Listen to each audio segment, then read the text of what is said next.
నా పేరు డాక్టర్ సుచిత. చాలా మంది ఈ మధ్య కాలంలో కాళ్ళు నల్లగా అయిపోవడము అండ్ జ్వరము, కాళ్ళు మొత్తం కూడా ఎర్రగా అయిపోయి కాళ్ళ కింద చివర్లు కూడా చాలా పగిలిపోయినట్టుగా, బాడీ అంతా హీట్‌గా ఉన్న ప్రాబ్లమ్స్‌తో చాలా మంది మనల్ని కన్సల్ట్ అవుతూ ఉన్నారు.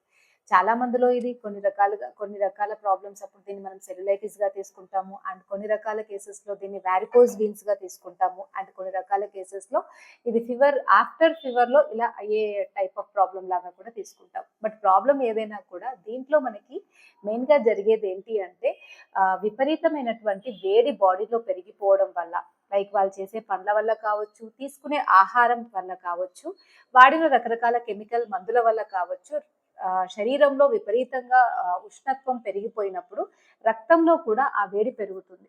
సో ఆ వేడి రక్తంలో బాగా పెరిగినప్పుడు రక్తంలో వేడి పెరగడం వల్ల చర్మంపై మొత్తం చర్మం ఎర్రగా అయిపోయి చర్మంలో వాపు రావడము, చర్మం కలర్ కూడా మారిపోవడము అండ్ చాలా మందికైతే సూదులతో పొడిచినట్టుగా అసలు నడవలేకపోవడంగా విపరీతమైనటువంటి బాధ ఉంటుంది వాళ్ళకి.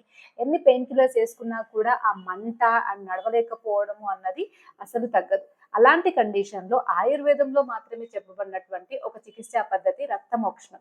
నార్మల్‌గా రక్తం వల్ల మనకి వచ్చినటువంటి ప్రాబ్లమ్స్ అయినటువంటి రక్తం వేడి అవ్వడం వల్ల వచ్చినటువంటి ప్రాబ్లమ్స్ అయినటువంటి చర్మం రంగు మారిపోవడము అండ్ సూదులతో కూర్చున్నట్టుగా నొప్పి రావడము, అసలు నడవలేకపోవడం. కొంతమందికి అయితే చీమలు పాకినట్టుగా, అంటే వాళ్ళ కాళ్ళ మీద ఏమీ ఉండదు కానీ చీమలు పాకినట్టుగా అనిపిస్తూ ఉంటుంది. కొంతమందికి విపరీతమైనటువంటి మంట, మనం కారం పూసుకుంటే ఎలా ఉంటుందో అలా మంటగా ఉంటుంది. ఇలాంటి అన్ని కండిషన్స్ కూడా మనం ఆయుర్వేదంలో రక్తం చెడిపోవడం వల్ల వచ్చింది అన్న వాటిగా తీసుకుంటాం కాబట్టి దీంట్లో మెయిన్ ట్రీట్మెంట్ రక్తమోక్షణం మనం చేస్తాం. అయితే రక్తమోక్షణంతో పాటు ఆయుర్వేదంలో చెప్పబడినటువంటి విద్ధకర్మ లాంటి ట్రీట్మెంట్స్ కూడా మనం రెగ్యులర్‌గా చేయడం వల్ల ఆ కాలుకి సెల్యులైటిస్ లాగా వాపు వచ్చినా కూడా, లేదా మొత్తం కలర్ మారిపోయి పస్ ఫామ్ అయినా కూడా మనము వితౌట్ ఎనీ సర్జరీ చిన్న సింపుల్ ట్రీట్మెంట్స్ ద్వారా మళ్ళీ కాలుని నార్మల్‌గా చేయొచ్చు. సో అలా ట్రీట్మెంట్ తీసుకున్నటువంటి ఒక పేషెంట్ గురించి మనం ఈరోజు తెలుసుకుందాం. పేరు అనురాధ. నేను గుణ హాస్పిటల్లో చేయించుకున్నాను. తర్వాత రామదేవ్ హాస్పిటల్లో చూయించుకున్నాను. ఇంకా 2, 3 హాస్పిటల్ చూయించుకున్నాను. ఎక్కడ తగ్గలేదమ్మా. ఇక్కడ మాకు తెలిసిన వాళ్ళు ఆరోగ్యవర్ధినికి వెళ్ళమని చెప్పారు. ఇక్కడికి వచ్చాను. ఈ డాక్టర్ గారు బాగా చూశారు నాకు. అసలు ఫీవర్ రావడం ఫస్టు, దాంతోపాటు కాళ్ళు రెడ్గా అవ్వడము, పగలడము అలాంటివన్నీ చేసి ఉండేవి. నడవలేకపోయేదాన్ని ఫస్ట్. నా తోడు ఇంకిద్దరు వచ్చేవాళ్ళు తీసుకురావడానికి. ఇప్పుడు అలాంటివి ఏమీ లేవు, తగ్గినాయి, బాగుంది.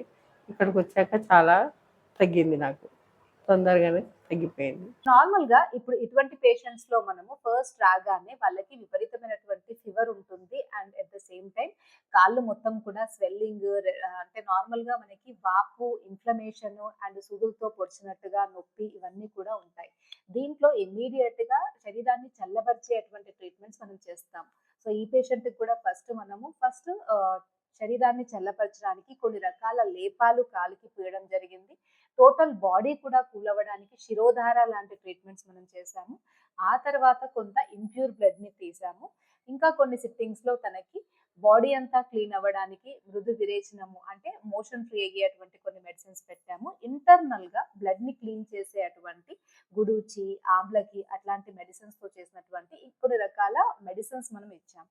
సో ఈ అన్ని కాంబినేషన్ లో లైక్ విరేచన కర్మ, విద్ధ కర్మ, రక్తమోక్షణము అండ్ కొన్ని రకాల లేపాలు, కొన్ని రకాల ధారా ట్రీట్మెంట్స్, అంటే చల్లటి గుణం ఉన్నటువంటి ధారలు స్థానికంగా పోయడము అండ్ శిరోధార లాంటి ట్రీట్మెంట్స్ మనం చేయడం వల్ల బాడీలో ఎక్కువగా ఉన్నటువంటి హీట్ తగ్గడమే కాకుండా రక్తం కూడా మెల్లిమెల్లిగా తన నార్మల్సీకి వస్తుంది.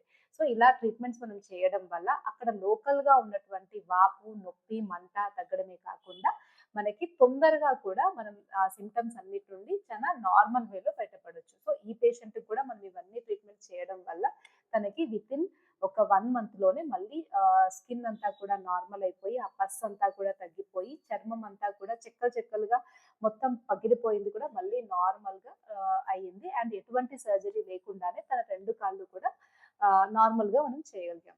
సో ఇటువంటి ప్రాబ్లమ్స్ తో పాటు ఈవెన్ వారికోస్ వీన్స్ లో కూడా చాలా మందికి ఏమవుతుందంటే కాళ్ళు అంతా కూడా డిస్కలర్ అయిపోయి, అంటే మొత్తం నల్లగా అయిపోయి పుండ్లు పడుతూ ఉంటాయి. సో అలాంటి కండిషన్ లో కూడా మనం ఆయుర్వేదంలో చేసే ఇటువంటి చికిత్సల వల్ల వాళ్ళకి చాలా తొందరగా మంచి రిజల్ట్స్ మనం ఇవ్వగలుగుతాం. మీరు కూడా ఇలాంటి ప్రాబ్లమ్స్‌తో బాధపడుతున్నట్టయితే మమ్మల్ని కన్సల్ట్ చేయండి. Thank you. సో, ఈ వీటికి మన ఆరోగ్యవర్ధిని హాస్పిటల్‌లో నార్మల్‌గా ఈ ట్రీట్మెంట్స్ అన్నీ కూడా అవైలబుల్‌గా ఉంటాయి. మీరు ఇలాంటి ప్రాబ్లమ్స్‌తో ఉన్నట్టయితే మా హాస్పిటల్‌ని కన్సల్ట్ చేయండి.